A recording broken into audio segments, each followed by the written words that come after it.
Good afternoon. Thank you for participating in the Decision Maker Overview for the Housing Specialist Certification Program. My name is Erica Alfaro, and I am the CEBA Advisor for Housing at APLA Health. I'm also one of the facilitators for the Housing Specialist Certification Program. So let's go ahead and begin with the overview. And before I dive into today's presentation, I would like to acknowledge the City of Los Angeles Housing and Community Investment Department, who have given us the opportunity to develop and successfully deliver the Housing Specialist Certification Training Program to increase the capacity of housing specialists in LA County to provide housing services.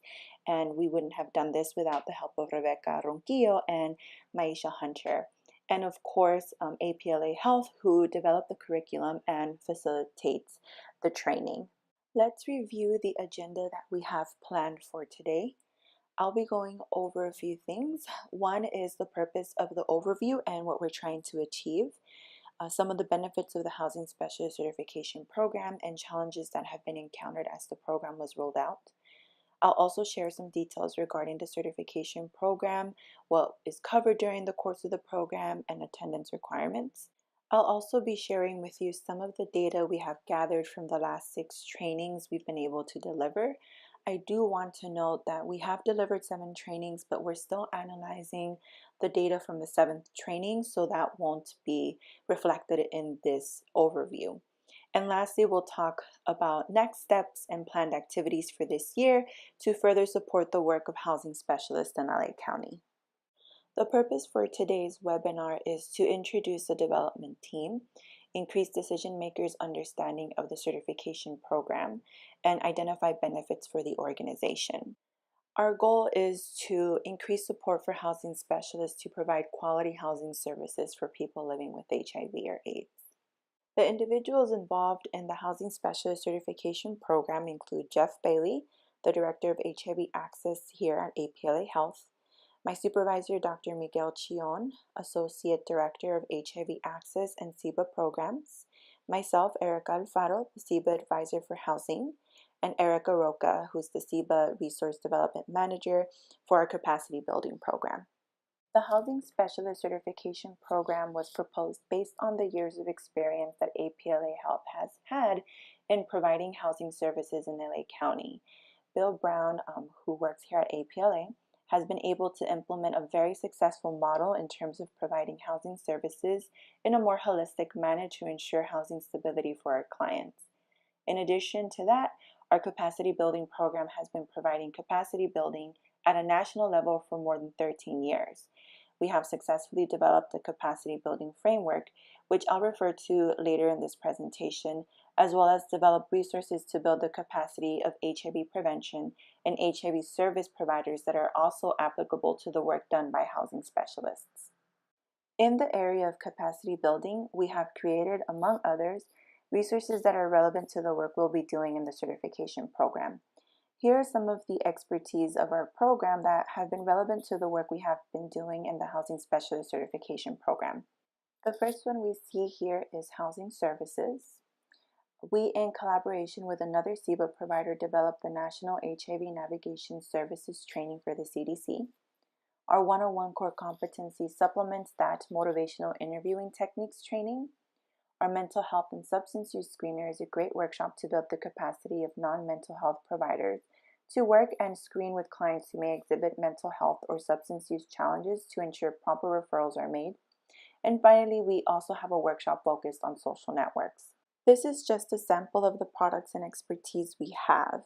If you have any questions or would like additional information on other resources, we would be happy to share the information with you. The Housing Specialist Certification Program is one of the first, if not the first, certification of its kind nationally. We have developed a model to standardize the provision of housing services in terms of laying out the framework and steps from initial contact with a client to reaching housing stability. The certification focuses on the skills and competencies housing specialists will need to engage and retain clients in housing services. These are just a few of the opportunities that we've identified working with the Housing Specialist Certification Program. Some of the benefits of the certification program includes one, it creates a baseline understanding of the core skills needed to provide housing services. We understand the housing specialist roles and responsibilities. Some of our clients come in with many needs, and it's important for housing specialists to be able to identify their limits and when it's an appropriate time to refer a client to someone else. In the past, housing specialists were tasked with providing a referral to housing and hoping that the client would remain with housing. This certification will expand the understanding of the role of the housing specialist to a more holistic role so that we can guarantee consistency in service delivery. If a client comes to APLA and then moves to another area, the housing services this client is seeking should remain consistent in messaging and quality of services. Having talked about the history, I want to shift gears and talk about what is the foundation of our SEBA work. This is basically the foundation for the work that we do. Miguel created this formula by adapting it from an evaluation from a Russian evaluator, and it is capacity equals competency times practice. Competency meaning translating learning into action, and practice, which is practicing the action over a period of time. It takes about 3 to 6 weeks to forget what you learned if it's not put into practice. This is a framework we applied as we developed the Housing Specialist Certification Program. We encourage program managers and supervisors to provide support to their housing specialists after completing the certification program to ensure that they are in fact putting into practice what is shared with them during the training, and to increase their individual capacity in the provision of housing services. Part of the planning process was to first take a step back and take a look at the housing services characteristics. Then we identified the knowledge and skills needed by housing specialists. Both of these components yielded the Housing Specialist Certification Training Program. Based on our research and experiences, we know that there are various services available to our clients. These services include, but are not limited to, medical care, nutrition, prevention, and our focus with the certification program, housing services. But even though they are available, many clients are still encountering challenges in accessing and engaging in these services. If we take a closer look and unpack what these challenges or barriers may be, we start at the individual level. Here we see that a client may have mental health challenges, substance use, feelings of fear and/or isolation. There may also be a lack of knowledge or awareness of the existences of these services. These individual level barriers may be preventing clients from accessing services such as housing. But barriers are not only encountered at the individual level, but it may also be a result of environmental and structural systems which are in place. These barriers may include lack of transportation, lack of housing, and/or discrimination, to name a few. Essentially, the role of the housing specialist is to work together with the client to break through those barriers so clients can access needed services. The theory we have used to further explore these barriers is the socio-ecological model. The socio-ecological model allows us to take into account the various systems with which the client interacts with. The barriers encountered by the client are not just barriers the client made up, but are really influenced by the various systems which they are interacting with. Within this model, there is also an emphasis in focusing on the strengths or opportunities that exist to help the client access housing and achieve housing stability. Here we have an example of what a socio-ecological model could look like for a client. We have the client in the center, who is potentially interacting directly or indirectly with family or friends, the housing specialist, the housing authority, funders, and the environment. Here we are looking at the types of interactions occurring and the messages that the client may be receiving and how that shapes the client's decision-making process. Housing specialists will need to have an understanding of these various elements to properly identify what is hindering a client's ability to access housing and identify the strengths that exist in the client's life that may aid them in accessing housing and achieving housing stability. We've just covered the framework and theories that helped us identify the housing services characteristics. Now let's take a look at the knowledge and skills we identified that are important for housing specialists to have. The LA Housing and Community Investment Department identified 12 topics we would need to cover in the Housing Specialist Certification Program. I won't read through all of them, but we can see that the topics include skills housing specialists need in providing services to clients, as well as background knowledge about the HOPWA program. We then took the topics and divided them up into knowledge and skills. Knowledge is what is the information housing specialists need to know, and skills is what is the information they need to practice. By dividing the topics into these two content areas, we were able to develop a Phase 1 and 2 of the Housing Specialist Certification Program. Phase 1 being the content that can be reviewed online versus Phase 2 content in which face-to-face interaction is needed to build skills. We were then able to develop the housing services model. This model is presented during the 3-day face-to-face training and is broken down into 4 steps. The first step is the recruitment initial contact. During this step, we provide any needed information to the client about HOPWA and screen for service eligibility. Step 2, engagement.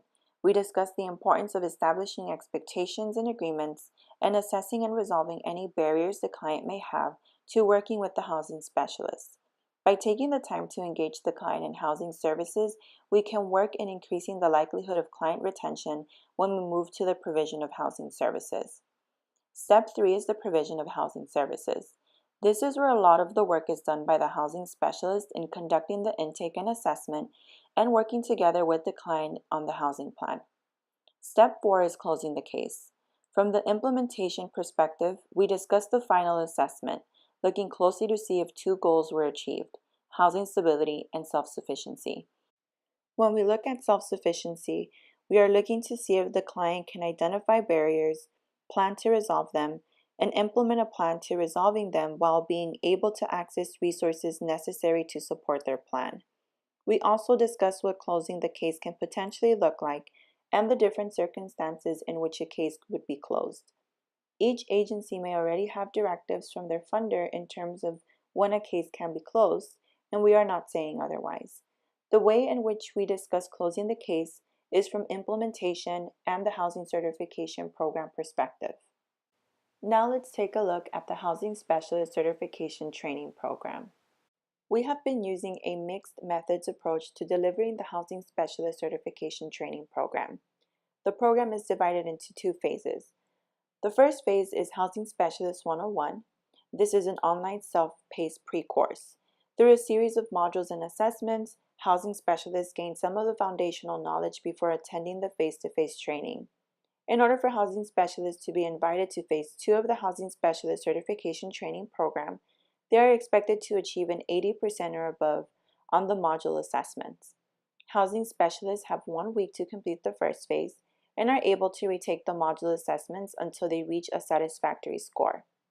Phase 2 is the 3-day in-person training focused on building housing specialist skills and competencies around the provision of housing services.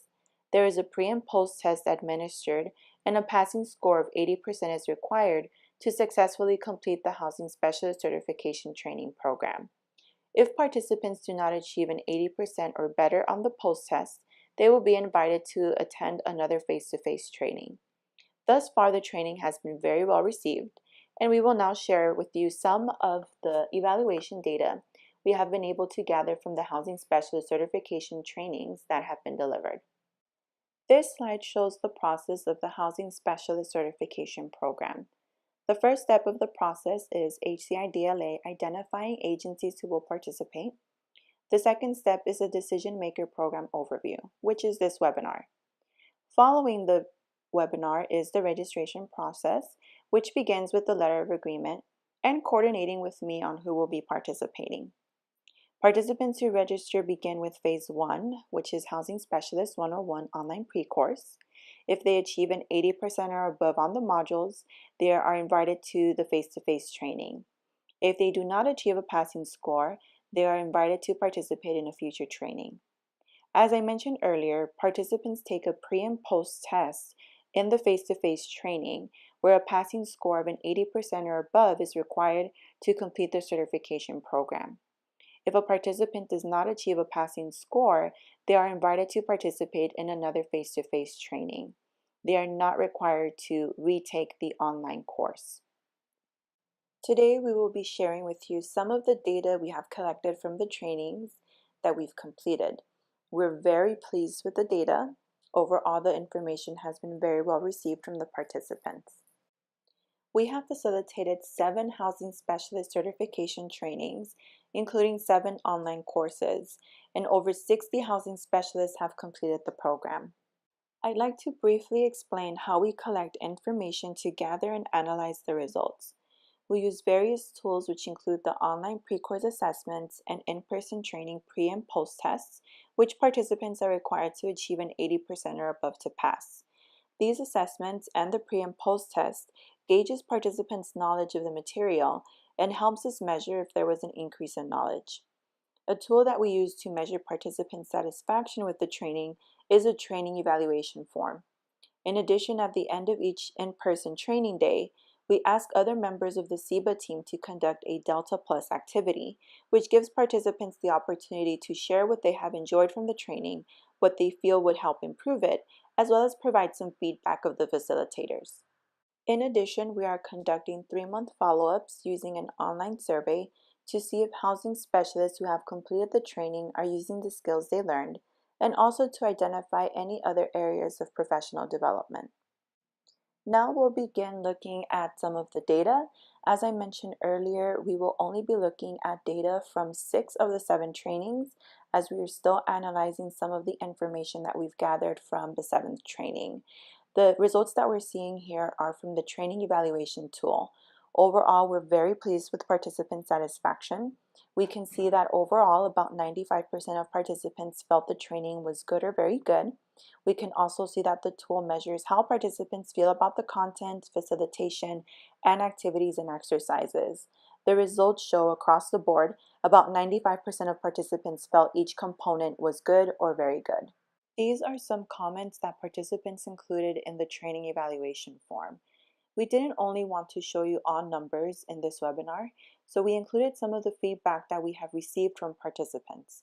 I won't read through all of the quotes, but I'll just read one. I enjoyed the training overall, and I learned new things to take back with me to the office. Earlier, I went over this formula, which is capacity equals competency times practice. And in order to measure if participants are practicing the skills and information they learned in the Housing Specialist Certification Training, we are conducting the 3-month follow-up. The 3-month follow-up measures participants' confidence in not only implementing the steps of the housing services model, but their confidence in implementing the skills they learned through the training. From the data that we've collected, 80% of participants are confident in implementing the steps of the housing services model and the skills learned in the training. We also measure the support of housing specialists receive from their team, agency, and program partners to implement the housing services model. We can see that over 75% of housing specialists feel support from their team and organization to implement the housing services model. And we can see some room to improve in receiving support from partnering agencies. These are some comments from the 3-month follow-up that highlight an increase in capacity as the housing specialists have practiced the skills they learned since participating in the training. I won't read both of the quotes, but I'll read one. It has reminded me of the overall goal of housing support services. Although it is routine, the training has reminded me to always reflect and focus on 2 goals: housing stability and self-sufficiency.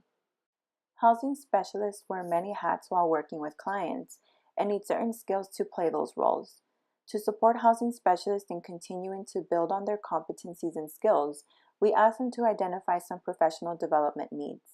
This is data gathered from the 3-month follow-up, and we can see that 75% of participants would like to increase their professional development in the areas of housing legal rights and working with clients who use substances. 37.5% of participants feel they would benefit from increasing their skills in building boundaries with the client and cultural competency. During the in-person training, we also conduct an activity where housing specialists address the areas of professional development, and we have gathered that data to continue to support the work that they do. We have planned a few activities for the contract year to continue to support housing specialist growth. We'll talk in more detail about the trainings we have planned, but here we can see a glimpse of what those trainings will look like. What this slide shows us is short-term and long-term outcomes of the Housing Specialist Certification Program, which now include the added supportive trainings. The short-term outcomes would be increasing the knowledge and skills of both housing specialists and program managers of the housing services model. For program managers, it would also include increasing their knowledge and skills on the Acuity tool to support housing specialists. For the housing specialists, we see areas of professional development that can continue to support the work that they do. With increasing those skills and knowledge to serve clients, the long-term outcome will be that clients will achieve housing stability and self-sufficiency. This shows the outline of how many housing specialist certification trainings are planned for the contract year, as well as the dates for the training. The online pre-course dates are not included in the slide, but the online course is always scheduled 2 weeks prior to the face-to-face training. The May 29th through 31st training was the 7th training that we conducted, so the next two are the September 26th through 28th and January 23rd through the 25th. The certification training will be available for housing specialists who have not completed the training and for new housing specialists who enter the field. The supportive trainings I will be talking about next will continue to support housing specialists with providing quality services to their clients to achieve the long-term outcome we just talked about, but it will also be the method for them to keep their housing specialist certification valid. Housing specialists who successfully complete the certification training will be required to participate in at least one supportive training and/or webinar to maintain certification. The first training that we see here on the list is the Acuity Tool Training of Trainers for Program Managers, and that training took place June 19th of this year. The next training that we see here is the One-on-One Core Competencies, which is scheduled to take place August 2018. We will conduct a Difficult Clients 101 training, which is tentatively scheduled for October 2018. The last two face-to-face supportive trainings are the Burnout and Self-Care training, which is tentatively scheduled for November 2018, and the Mental Health and Substance Use Screener, which is scheduled for February of 2019. Lastly, we will conduct two webinars, which will be on tenants' rights and income eligibility. The tenants' rights webinar is tentatively scheduled for August 2018, and income eligibility is tentatively scheduled for November 2018.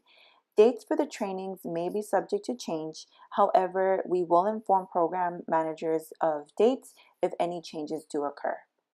The next steps for the Housing Specialist Certification Program are the scheduling of the trainings and the 3-month follow-ups. I will be coordinating with program managers about dates for the Housing Specialist Certification Training and sending a list of names of the housing specialists who haven't completed the training, including new staff. The Acuity Tool Training of Trainers was conducted June 19th, and we will be providing support to agencies on the Acuity tool. There will be 4 supportive face-to-face trainings, as I discussed earlier. Space will be limited for the trainings, and I will be coordinating with program managers on the number of staff that can participate in each training. For the webinars, they will be open for all housing specialists who have successfully completed the certification program, and I will be announcing the dates of the trainings to the program managers and coordinating with the program managers on registration and the number of participants that will be participating in the trainings. As for the housing specialists 3-month follow-ups, I have sent housing specialists an online survey. I encourage you all to remind your staff to complete it, as it will be helpful for us to not only improve the certification program, but identify any areas of need to continue to add more supportive trainings for the housing specialists. And with that, we have completed this online webinar. Thank you all for participating and taking the time out of your day to listen to some of the information that we had prepared for you. I hope that you all enjoyed the data that we have analyzed and we've collected. We are very happy with the results, and I hope that you are as well. If you have any questions in regards to the Housing Specialist Certification Program or any of the supportive trainings that I just discussed with you all about, please feel free to contact us. Here you can see our contact information.